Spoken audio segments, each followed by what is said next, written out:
কথা বলি পয়েন্টে পয়েন্টে, আর অনেকের ব্যথা লাগে জয়েন্টে জয়েন্টে।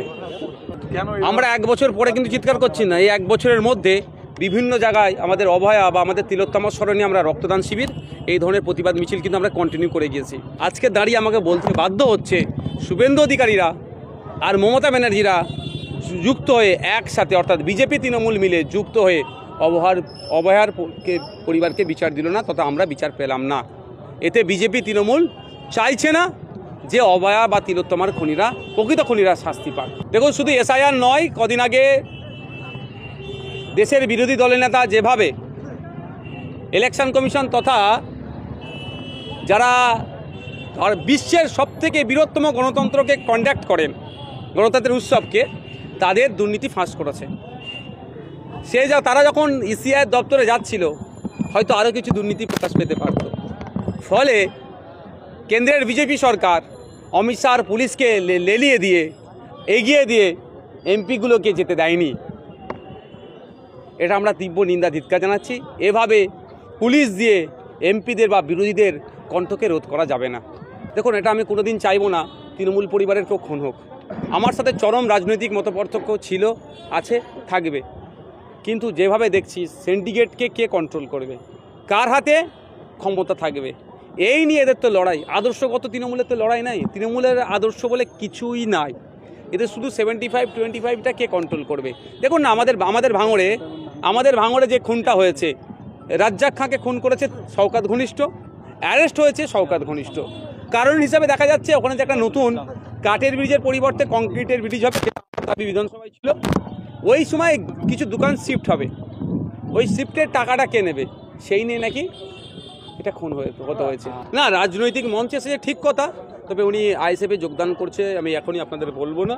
আগামীতে কী হবে সেটা বলতে পারবো। এখন পর্যন্ত, আজকের ডেট পর্যন্ত বলছি, উনি আইএসএফের একজন অতিথি, এর বাইরে কিছু নয়। স্টেজে এসেছিলেন, তার দুর্দশার কথা আমরা স্টেজ দিয়েছি, সে বলছে।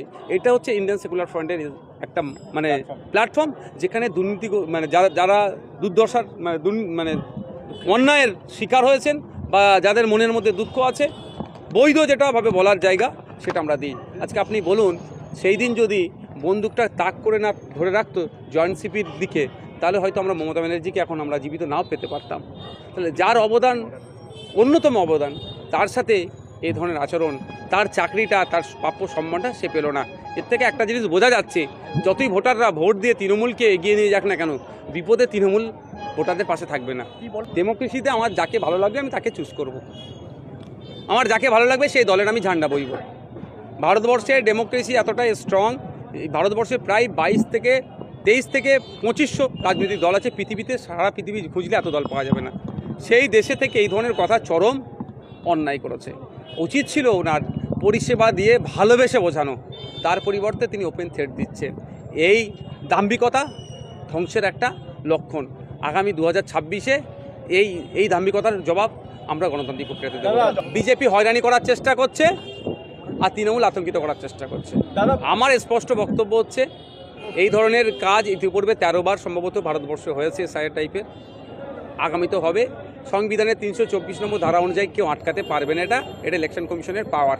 তবে হ্যাঁ, যদি বৈধ ভোটারকে ডিভোটার করার চেষ্টা করে তার বিরুদ্ধে সোচ্চার হব, আইনত লড়াই করব। আর যদি আমার ইলেকশন কমিশন যদি আমাদের সহযোগিতা নেয়, আমাদের এলাকায় যদি কোনো ফেক ভোটার থাকে, অবৈধ ভোটার থাকে, মৃত ভোটার থাকে, বা কোনো জায়গায় শিফট হয়ে গিয়েছে, সেইগুলোকে আমরা যদি খুঁজে দেওয়ার জন্য আমাদের সহযোগিতা নেয়, আমরা খুঁজে বার করে দেবো সেগুলো। তৃণমূল কংগ্রেস একটা পার্টি, সরকার একটা আলাদা প্রতিষ্ঠান, এটা ওরা গুলিয়ে ফেলছে। আমার তথ্য সরকারের কাছে থাকতে পারে, কিন্তু আমার তথ্য কোনো রাজনৈতিক দলের কাছে বা কোনো বেসরকারি কোনো সংস্থার হাতে যাওয়া অনুচিত। এই অন্যায় করছে বারবার, যে এই ধরনের যে নাটকগুলো করছে, কাগজ তুলছে, বলছে, এগুলো তো অনেক কাহিনী আছে। আজকের ডেটে দেখুন, এখন আপডেট, আজকের ডেটে ডেটা যার হাতে আছে সেই কিং। তো এই ডেটাটা কিভাবে কালেক্ট করছে? কখনো দুয়ারে সরকার, বারবার দুয়ারে সরকারের নামে নাটক হচ্ছে। দুয়ারে সরকারে এসে বিধবা ভাতা, বার্ধক্য ভাতা, ST/SC সার্টিফিকেটের জন্য আবেদন করলেও তারা বারবার আবেদন করেও পাচ্ছে না। কিন্তু বারবার দুয়ারে সরকার কেন করছে? এই ডেটাগুলো তারা কালেক্ট করছে। এটা বন্ধ হওয়া দরকার। এটা নিয়ে বিরোধী দলনেতার মুখে কথা নেই, শুধু পশ্চিমবাংলা নাকি রোহিঙ্গা ঢুকে পড়েছে, এই নেই একটা শ্রেণীর মানুষকে উত্তপ্ত করার চেষ্টা। দেখুন একটা কথা বলি, নির্দিষ্ট প্রসিডিওর আছে, প্রসিডিওর মেনটেন করে সবাইকে চলতে হবে। আইনের ঊর্ধ্বে কেউ নয়, কেউ ছাড় পাবে না। আজকে ক্ষমতা আছে, দম্ভিকতা দেখাতে পারে, আইন বহির্ভূত যেই চলবে সে সিএস হতে পারে আর হোম সেক্রেটারি হতে পারে, কেউ ছাড় পাবে না।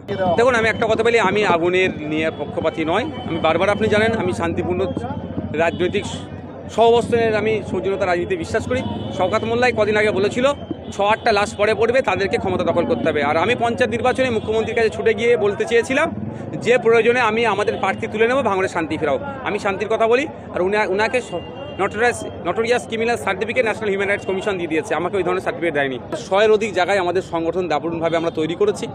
আগামী নির্বাচন আসছে, ওই নির্বাচন আসছে, তো স্যাক্রিফাইস তো করতেই হবে বৃহত্তর স্বার্থে, বাংলার স্বার্থে, বিজেপি তৃণমূলকে আটকানোর স্বার্থে। আমরা লেফট ফ্রন্ট, জাতীয় কংগ্রেস, আরও যে রাজনৈতিক দলগুলো আছে সবাইকে একসাথে নিয়ে আমরা লড়াই করতে চাই।